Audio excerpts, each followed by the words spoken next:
मिरची भाकरी सोबत भाताबरोबर खायला। तर चला ह्याची एक रेसिपी बनवूया आपण। मी मनीषा किचन मध्ये तुमचं खूप खूप स्वागत आहे। आज आपण बनवणार आहोत तोंडी लावायला मिरची बनवणार आहोत। तर त्यासाठी बघा मी 2 मिरच्या घेतल्यात एकदम ताज्या, एवढ्यात बघा 10 मिरच्या घेतल्या त्या।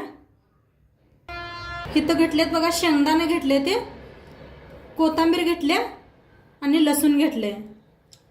आता मी गॅसवर ठेवलाय तवा चांगला तापलाय। पहिल्यांदा आपण शेंगदाणे भाजून घेऊया,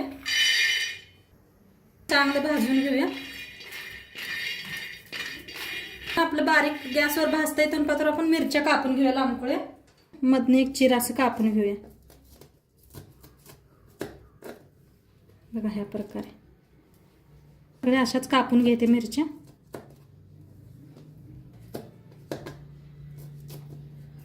शेंगदाणा मस्त असं भाजले, ते काढून घेऊया।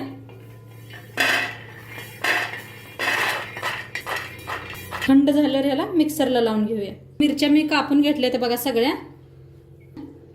तव्यात घालून घेऊया। थोडंसं असं खालीवर करून भाजून घेऊया। खालीवर करत भाजून घ्या, डाग पडूस तर। डाग पडायला आले ते आता ह्याच्यात होते आपण तेल।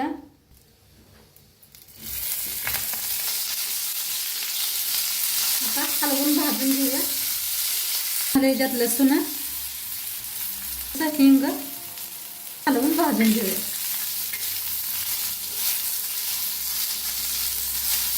बघा मिरची चांगली भाजायला आली। आता ह्याच्यावर टाकायचं आपण थोडंसं मीठ टाकायचं चवीप्रमाणे, हलवून घेऊया।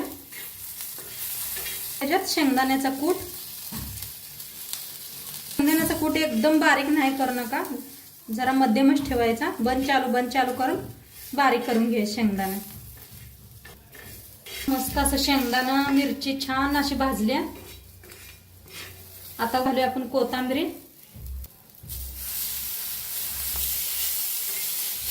हलवून घेऊया।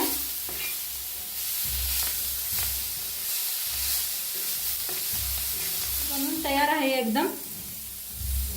मी दाखवते तुम्हाला, एकदम मिरची बनवून तयार आहे आणि एकदम मस्त झाले। आमच्या तर घरात सगळ्यांना खूप आवडते ही मिरची खायला। तुमच्या बी घरात आवडते का नक्की सांगा मला कमेंट करून। झाले बघा मिरची अशी ना, भाकरी खाऊ शकताय असं घेऊन। आणि तुम्ही बी नक्की करून बघा आणि मला कमेंट करून सांगा तुमची मिरची कशी बनली होती। आणि चॅनलवर नवीन असाल तर चॅनलला सबस्क्राईब करा, लाईक करा, शेअर करा, कमेंट करा। उद्या भेटूया एक नवीन रेसिपी सोबत। तोपर्यंत बाय।